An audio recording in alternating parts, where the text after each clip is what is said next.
não tem a pretensão então de trazer nada novo, mas sim trazer aquilo que Deus colocou no meu coração. Então, Lucas 5,7 diz assim: e fizeram sinal aos companheiros que estavam no outro barco, para que os fossem ajudar. E foram e encheram ambos os barcos, de maneira tal que quase iam a pique, quer dizer, quase afundaram, né? Estava ali com a carga, com a lotação máxima. Amém? Antes da gente se aprofundar nisso aqui, eu gostaria que você, sentado mesmo, fechasse os olhos um minutinho, vamos fazer uma oração. Pai, em Tua presença nós estamos, meu Deus, e como eu dizia há pouco, eu creio que a gente não precisa ouvir algo novo, Pai, necessariamente, mas sim aquela palavra oportuna, aquela palavra que chega na hora certa, e aquilo que nós precisamos ouvir, Pai.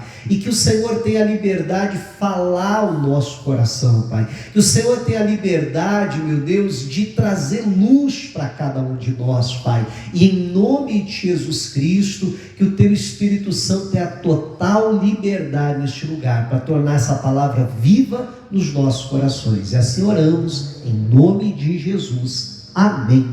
E glória a Deus. O momento do texto, o que está acontecendo aqui, né, o contexto, só para você entender, a Bíblia diz que uma grande multidão está seguindo Jesus e ele chega até a praia do lago de Genezaré, e ali ele vê dois barquinhos que os pescadores haviam descido dele, estavam lavando as redes. Um desses barquinhos é o barquinho do Pedro. Jesus entra dentro do barco do Pedro e diz: olha, afasta um pouquinho aqui da margem, porque eu vou pregar de dentro do seu barco. Então, Pedro afastou um pouquinho da margem, a multidão se ajuntou ali na praia do lago, né, enquanto Jesus de dentro do barco estava ali pregando, então, para aquela plateia, para aquele auditório ali que se formou na praia ali, né? Quando Jesus terminou de pregar, então, pessoal, o culto está encerrado, vai cada um para casa, aquela coisa toda. Então, ele se volta para o Pedro, que é quem está conduzindo o barco, e diz: olha, vai ao mar alto e lança a sua rede para pescar. De imediato, Pedro responde: Senhor, havendo pescado a noite toda, nós nada apanhamos, mas porque o Senhor está mandando, eu vou voltar lá. Né? Eu fico imaginando que ele deve ter largado Jesus na praia, porque em momento nenhum a Bíblia diz que Jesus estava com eles no momento que eles pescaram, né? Então deve ter largado Jesus na praia e foi lá, foi obedecer. Foi lá para a parte mais funda do lago, lançou a rede para pescar, e quando puxaram, tinha tanto peixe, então é tanto peixe ali naquela rede, que a Bíblia diz que eles não podiam então embarcar tantos peixes que havia. Então o que aconteceu? Aí chega justamente no nosso versículo, no versículo 7, e fizeram sinal aos companheiros que estavam no outro barco, no caso, lá na praia, né? Lá esperando eles ainda, para que os fossem ajudar. E hoje eu quero frisar, chamar a atenção justamente para esse fato, para essa questão aqui, principalmente essa primeira parte. E fizeram sinal aos companheiros que estavam no outro barco, para que os fosse ajudar. O que aconteceu? Diz: e foram e encheram ambos os barcos, de maneira tal que quase iam a pique. Então a primeira coisa que eu quero chamar a atenção é que nós precisamos aprender a pedir ajuda. Eu não sei se é só comigo, mas você já notou a dificuldade que a gente tem de pedir ajuda? É só eu, não? Então, só pelas reações aqui, eu acho que eu posso concluir que o ser humano tem essa dificuldade de pedir ajuda. Agora, a pergunta é: e se o Pedro não pede ajuda, o que ia acontecer, gente? Ele ia afundar, né? Por quê? Porque a Bíblia diz que encheu os dois barcos, e os dois barcos cheios quase foram a pique. Se fosse tentar colocar todos aqueles peixes num barco só, obviamente que ia afundar. E tem muita gente afundando, gente boa, gente de Deus, amém, igreja? Gente, meu irmão, séria, mas que tem afundado porque tem uma grande dificuldade de pedir ajuda, de pedir socorro, de dizer, olha, encosta aqui com o teu barquinho aqui do lado do meu, porque eu sozinho não estou aguentando, não estou suportando. A gente vê um número cada vez maior, um número crescente de pessoas com problemas psicológicos, com pessoas com problemas dos mais diversos, né? Não só depressão, mas mais diversos tipos de problema psicológico. E muitas pessoas porque não conseguem pedir ajuda. Antigamente as pessoas tinham problema, mas conversava com o vizinho, com a amiga, com a colega, não era assim? Eu lembro, quando eu fui pastor em Cianorte, você andava na rua assim, e quando eu cheguei lá eu até estranhei, porque eu sou de Curitiba, então, né, uma capital e tal, mas quando eu cheguei lá no interior, você andava na rua e as pessoas estavam todas do lado de fora da rua. Né, colocava aquelas cadeiras e todo mundo sentava para fora, tomando tererê, tomando chimarrão, tomando alguma coisa. E eu lembro de eu passando assim na rua e olhando e pensando, o que esse povo está tudo para fora? Será que aconteceu alguma coisa? Todo mundo saiu e tal, mas por onde eu ia, eu só via aquilo, as pessoas tudo do lado de fora da rua, e tá ali pai e mãe sentados, as crianças correndo por ali, já junta aquela criançada, não é assim? Agora, se a gente, né, puxar na nossa memória, até assim na nossa infância, eu ainda tive um pouquinho disso, mas muito menos, por isso que eu estranhei, mas talvez muitos de vocês ainda muito mais daquela imagem, não é verdade? Todo mundo lá de fora e conversando e não sei o que e tal. E aí hoje em dia, meu irmão, as pessoas têm uma dificuldade de conversar uma com a outra, de se abrir, de se comunicar, e às vezes daí paga um terapeuta para ficar ouvindo ela. Mas não é assim? Ainda se fosse barato,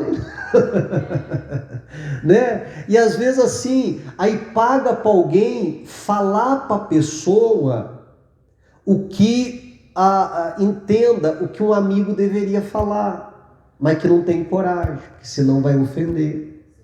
Não é verdade? E aí a pessoa chega lá e tal. Então, mas veja só, será que esses problemas que você não tem, será que não foram as suas escolhas erradas que te levaram a isso? E a pessoa diz, pois é, eu nunca parei para pensar nisso.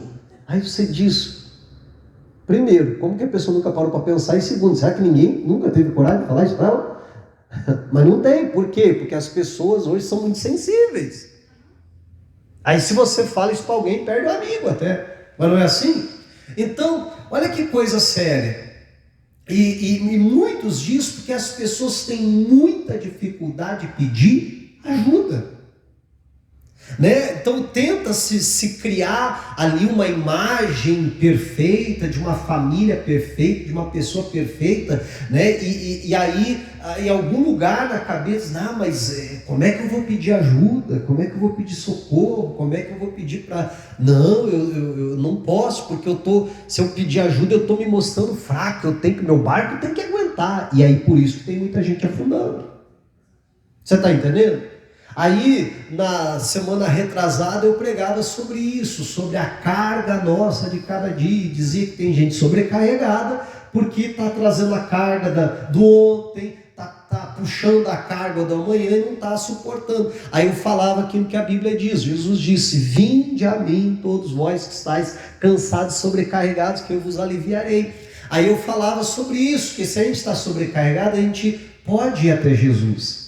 Mas, meu irmão, entenda, a gente também pode pedir ajuda aos nossos companheiros. E uma coisa não anula a outra, ou melhor, uma coisa não é concorrente necessariamente da outra. Não é porque eu estou fazendo sinal para o companheiro e pedindo ajuda para o companheiro, então porque você não crê em Deus, porque se você cresce em Deus, você não pediria ajuda para as pessoas. Uma coisa não tem nada a ver com a outra. Amém, igreja? Não tem nada a ver com... Olha o que a Bíblia diz aqui em Gálatas, capítulo 6, versículo 2. Diz assim, levai as cargas, o quê? Uns dos outros. E assim, o que vai acontecer? Cumprireis a lei de Cristo. Perceba que não está falando que vai cumprir a lei de Moisés, a lei do Antigo Testamento. Não, vai cumprir a lei de Cristo. Qual é a lei de Cristo? Amai-vos uns aos outros. Então, se nós praticarmos isso de carregarmos as cargas uns dos outros, eu preciso, sabe, quando eu não estou conseguindo carregar a minha, pedir ajuda, fazer sinal para os companheiros: olha, me ajuda a carregar aqui, senão meu barco vai afundar. Me ajuda a carregar porque está pesado demais a coisa. Amém, igreja? Assim como hoje alguém me socorre, amanhã eu socorro alguém. E quando nós fazemos isso, diz a Bíblia, nós cumprimos a lei de Cristo. Nós vamos estar fazendo a vontade de Deus. Nós vamos estar cumprindo o propósito de Deus na nossa vida, que é isso, um ajudar o outro. Então você perceba que a Bíblia diz que se eu estou sobrecarregado, eu posso ir até Jesus, que Ele me alivia. Mas a Bíblia também diz para nós carregarmos as cargas uns dos outros. Então a coisa não é concorrente, como eu dizia da outra, não. Nós temos essas duas ajudas, esses dois socorros. Mas quantas vezes preferimos afundar o barco do que pedir ajuda? E sabe o que é interessante? Que Jesus, meu irmão, não hesitou em pedir ajuda. Ele orou ao Pai, né? Também orou ao Pai, mas também de pedir ajuda para as pessoas. Olha o que a Bíblia diz em Mateus, capítulo 26. Mateus 26, 36.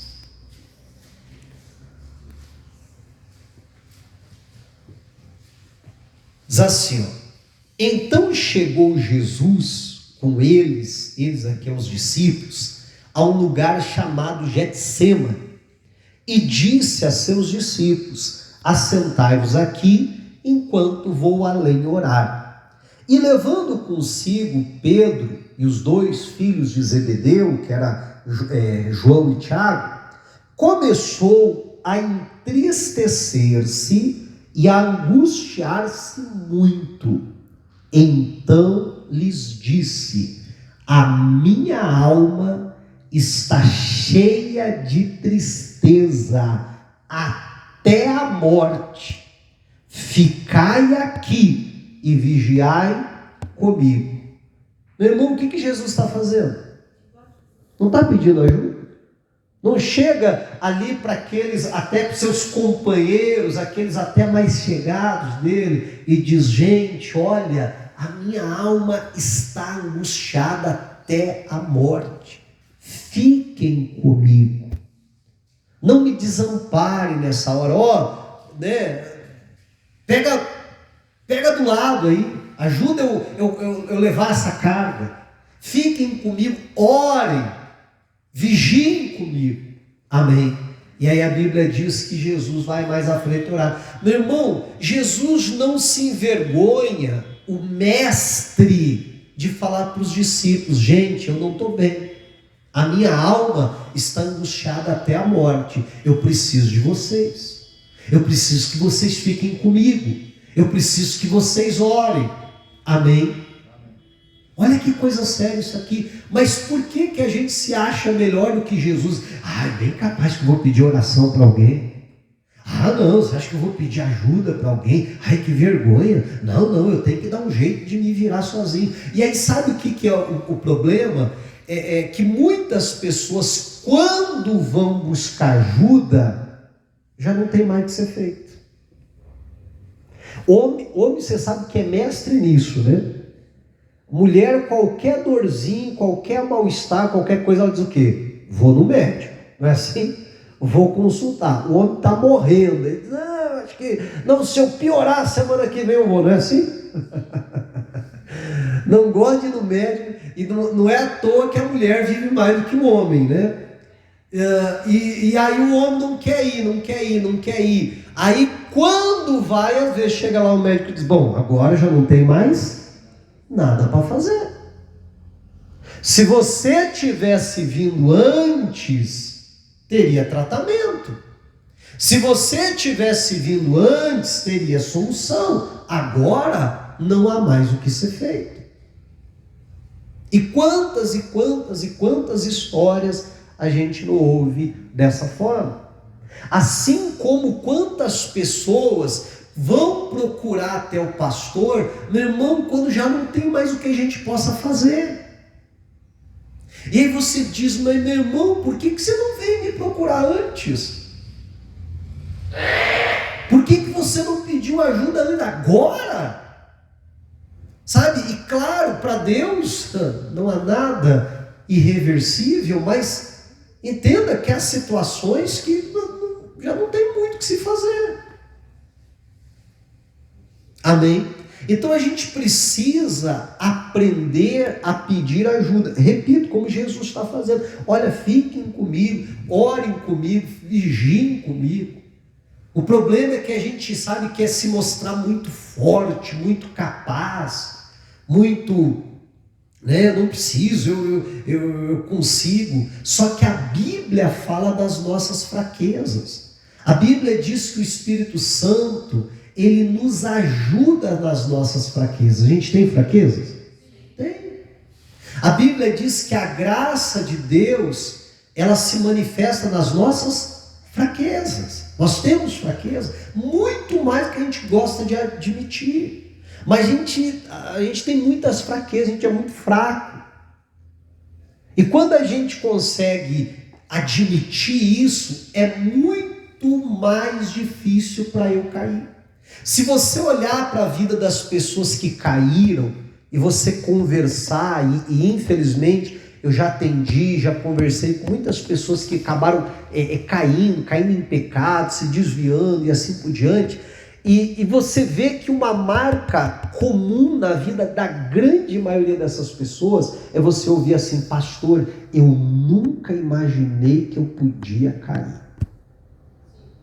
Eu nunca imaginei que eu podia chegar nesse ponto.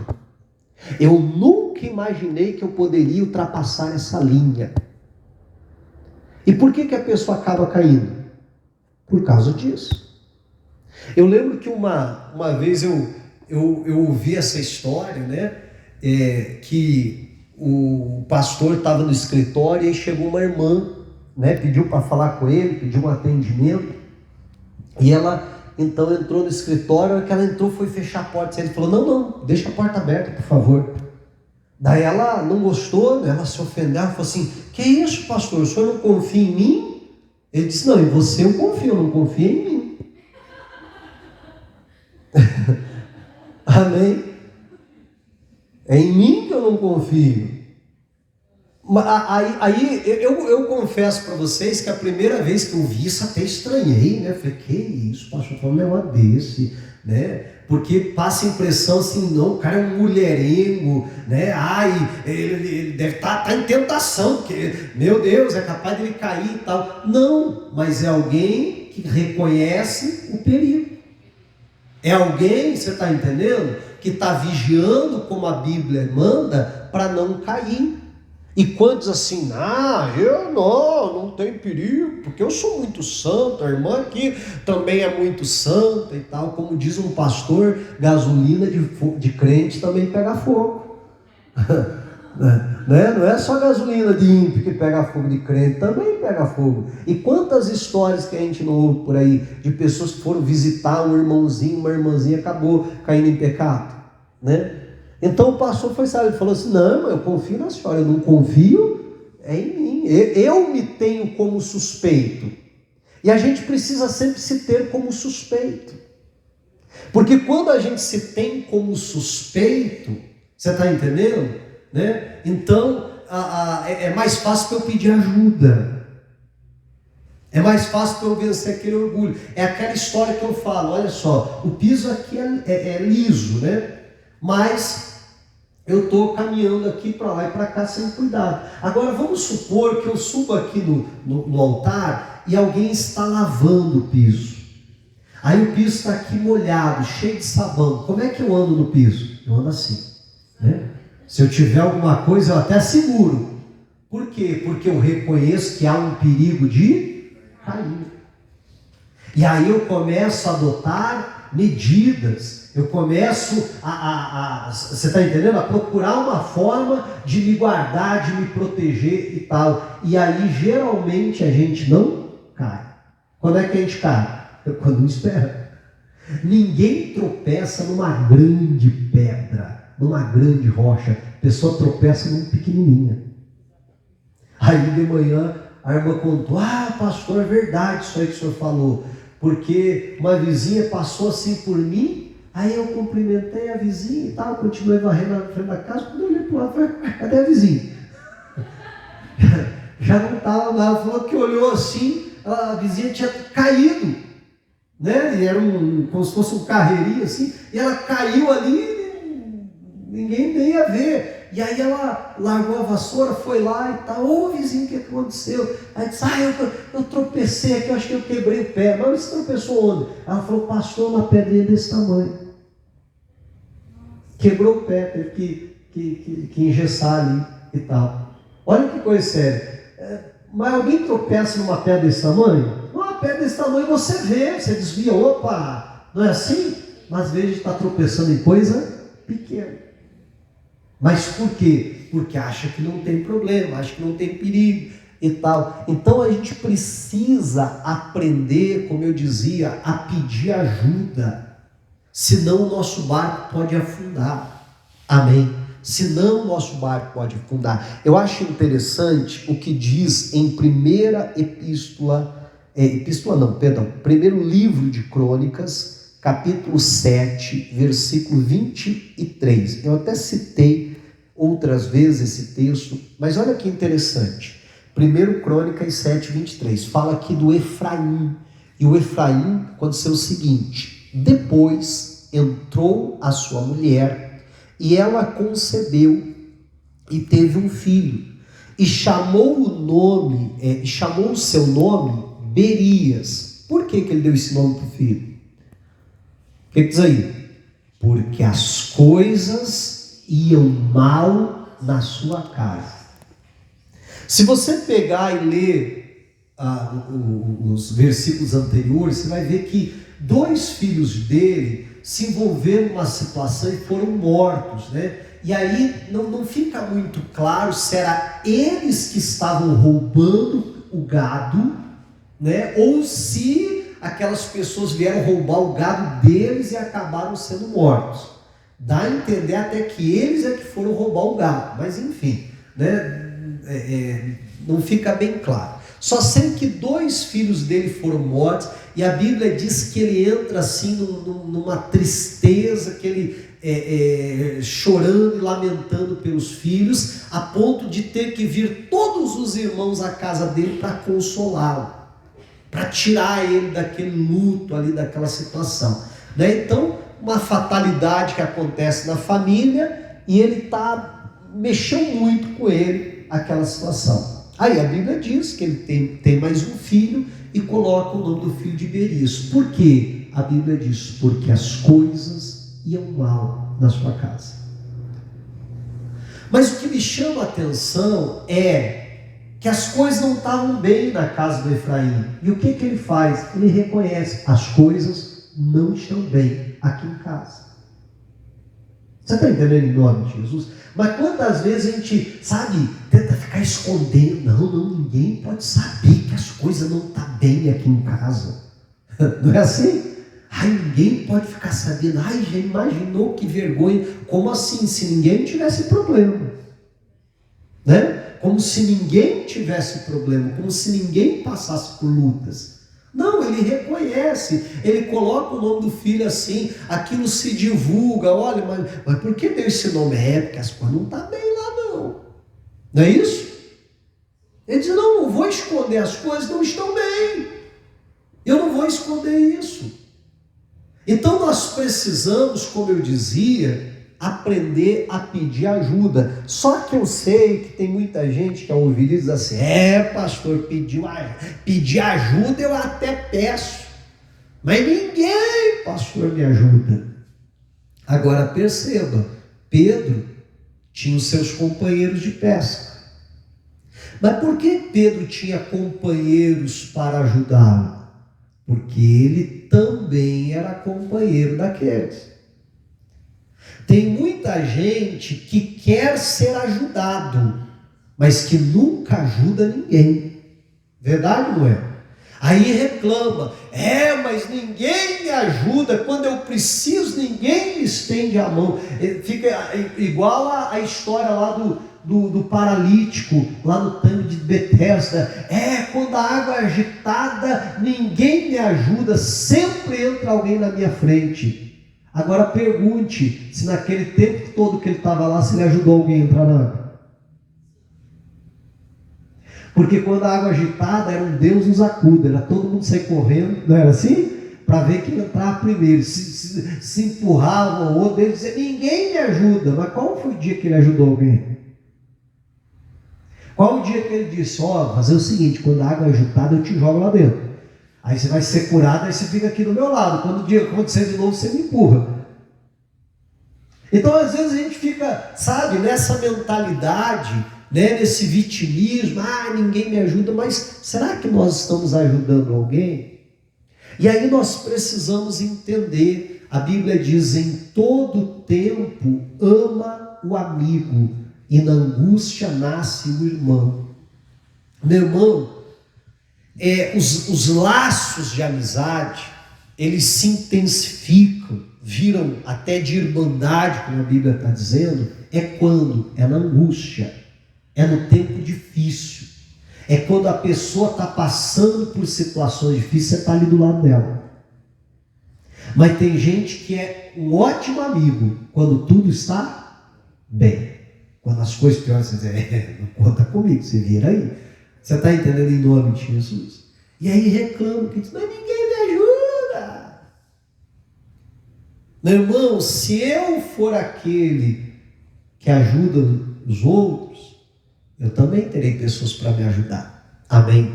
E o que eu quero lhe chamar a atenção, por último, para a gente acabar, e na ocasião que eu preguei sobre isso aqui, eu frisei mais essa outra parte do que essa primeira, e por isso que hoje eu quis frisar mais essa primeira. Mas um segundo aspecto, nós precisamos também enxergar os sinais. Amém? Porque o Pedro estava fazendo sinal, e os companheiros, não sei que sinal que ele deu lá, mas os companheiros enxergaram, entenderam e foram até ele para ajudar a levar a carga dele, como a Bíblia diz. Meu irmão, será que nós estamos enxergando os sinais?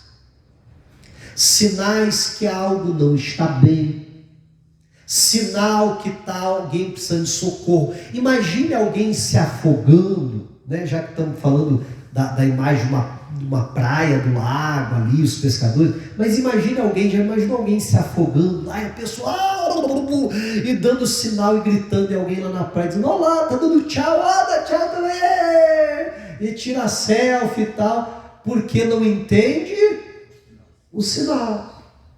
E eu te pergunto, será que não está acontecendo isso com um filho, com uma filha, com um marido, que está também gritando, dando sinal, e você não está entendendo, vendo os sinais? Eu falava de manhã aqui de uma mãe que estava desesperada porque descobriu que o filho era usuário de drogas. Achou droga lá com ele, confrontou, o filho confessou que é usuário de droga. E a mãe, ali como você pode imaginar, desesperada por conta disso. 18 anos de idade. Aí ele disse, desde os 12 anos eu uso drogas.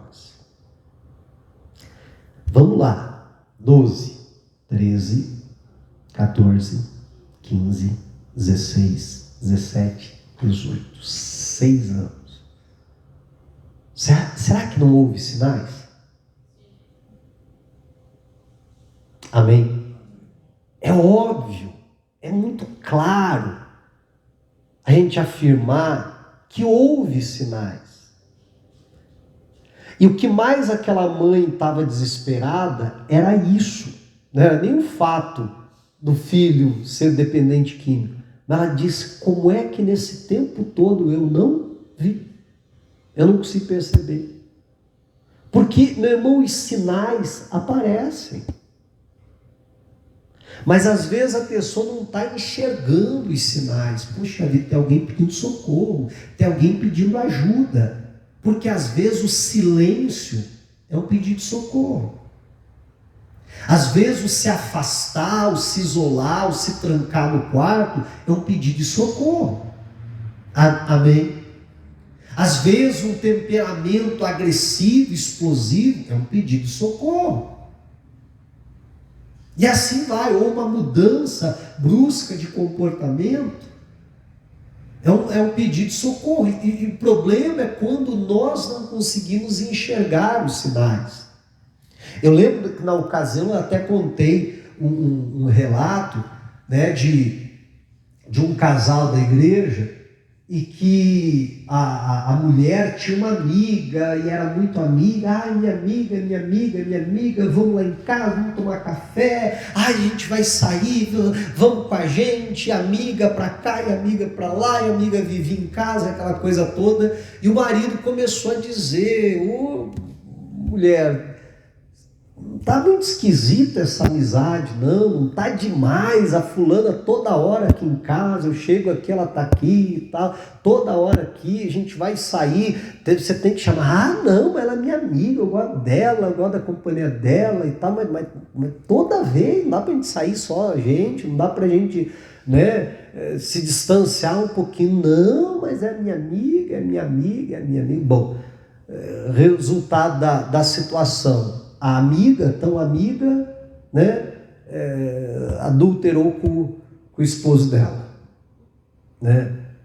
E por que o marido estava dizendo para a esposa: olha, tá demais, menos, corta? Porque toda vez que a esposa virava as costas, o que a amiga fazia? Ficava dando em cima, se insinuando e tal, e ele, incomodado com aquela situação, estava pedindo o quê? Socorro, né?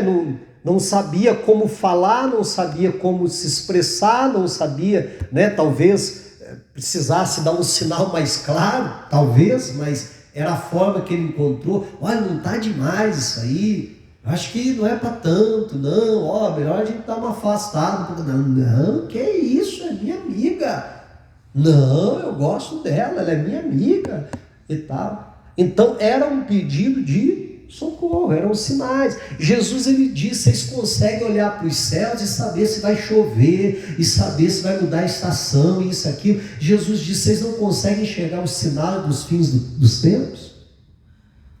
Então Jesus disse que existem sinais que a natureza dá. Vai chover, dá sinais, né? Tem pessoa que chega à noite, olha para o céu e diz: amanhã vai fazer tempo bom, não é assim? Amanhã vai estar nublado, e não sei o quê e tal. Por quê? Porque a pessoa consegue interpretar os sinais. Jesus disse que também existem sinais espirituais dos fins dos tempos. E do mesmo jeito que existem sinais da natureza, ou sinais dos fins dos tempos, meu irmão, as pessoas também dão sinais. O problema é quando a gente não consegue enxergar, interpretar esses sinais, muitas vezes pedido de socorro. Olha, tá pesado aqui, encosta teu barquinho do lado, vamos dividir o peso aqui, deixa eu te ajudar a carregar. E a gente precisa pedir a Deus, sabe, me dá discernimento, sabe, mais do que isso, não só um discernimento espiritual, mas até uma sensibilidade de perceber quando alguém do nosso lado, alguém perto de nós não está bem. Você já viu como os crentes são? Crente é um bicho terrível. Você já viu como é que os crentes são? Eu já vi isso demais acontecer. Aí, daqui a pouco descobre, daqui a pouco estoura a bomba. O irmão tal, o obreiro tal, aquele pastor tal, aquela pessoa tal, se desviou, descobriu que estava em pecado, não sei o quê. Aí aparece um monte. Eu até que estava notando mesmo que ele estava... Não é assim? Aí todo mundo já tinha notado, todo mundo já tinha percebido. Não, eu vi mesmo que ele andava esquisito ultimamente. Não, eu vi mesmo que tinha umas atitudes assim. Engraçado, todo mundo viu, mas ninguém ajudou.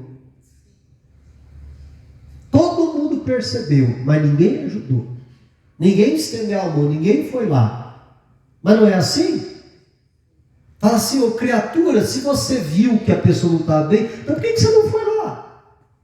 Por que você não ofereceu? Diz, ó, meu barquinho está aqui, viu? Se precisar jogar uns peixes pro lado de cá, te ajuda, vai lá. Amém? Deus, eu te ajudo. Entenda que às vezes não precisa nem um discernimento espiritual, às vezes é sensibilidade mesmo. Você vê que uma pessoa sempre alegre, tá? Agora a pessoa está meio fechada, está assim, sabe, pensa com olhar distante, assim e tal. O que é aquilo, gente? É um sinal. Sabe, a gente pedir a Deus, Deus me dá sensibilidade para eu chegar e falar assim, pô, fulano, tá tudo bem com você? Você está bem e tal? Não, e a gente no natural, né? A gente geralmente diz o quê? Não, tudo bem, tá bem. Não é assim? Até porque o ser humano tem dificuldade de pedir ajuda.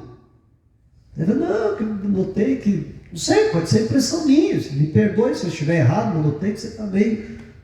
só queria dizer que se precisar, eu estou aí. Às vezes a pessoa não vai nem falar nada, não vai nem se abrir, mas só da pessoa pensar, poxa vida, alguém se importa comigo. Se eu precisar... eu tenho alguém que eu posso contar. Só isso ajuda a gente ou não, gente? Só isso, meu irmão. Só essa atitude já nos ajuda. Então, que a gente possa, em nome de Jesus Cristo, pedir a Deus, Senhor, me dá a sensibilidade, que eu possa perceber, principalmente na minha casa, principalmente na minha família, perceber os sinais que está precisando de ajuda e chegar com o barquinho do lado e dizer, não, eu vou te ajudar, vamos lá. Amém. E que em nome de Jesus Deus nos dê graça para sabermos pedir ajuda, mas também para sabermos socorrer e conseguirmos perceber os sinais. Amém? Diga a glória a Deus e vamos aplaudir Jesus.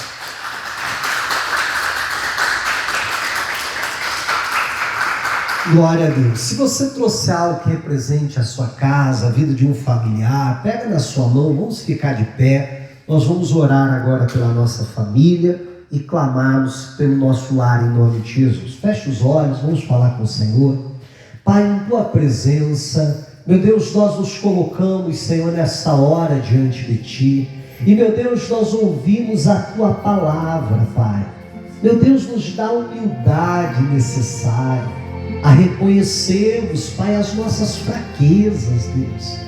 A reconhecermos a nossa humanidade, Pai, que nós precisamos de ajuda, que nós precisamos de pessoas que estejam do nosso lado, como Moisés precisou de pessoas para sustentar as suas mãos, como Jesus precisava de pessoas que estivessem ali com ele, orando, intercedendo. Pai, como cada um de nós, meu Deus, também precisa, Pai. Nos ajuda em nome de Jesus Cristo a não esperarmos o barco afundar, não, mas para fazer sinais. Olha, encosta o teu barco aqui do lado meu, vamos dividir a carga. Meu Pai, então em nome de Jesus Cristo nos dá essa humildade, nos dá, meu Deus, também a sensibilidade para percebermos, Pai, quando alguém perto de nós, quando alguém ao nosso lado, às vezes está ali num verdadeiro grito de socorro, Pai. E às vezes não conseguimos perceber os sinais. E às vezes não conseguimos perceber, Pai, que o barco daquela pessoa está quase afundando, que ela está quase sucumbindo àquele peso, Pai. Então nos ajuda em nome de Jesus Cristo a deixarmos de olhar só para os nossos problemas e para as nossas lutas, mas a olhar, meu Deus, para o sofrimento daqueles que estão à nossa volta, para olhar que aqueles que estão à nossa volta precisam de nós.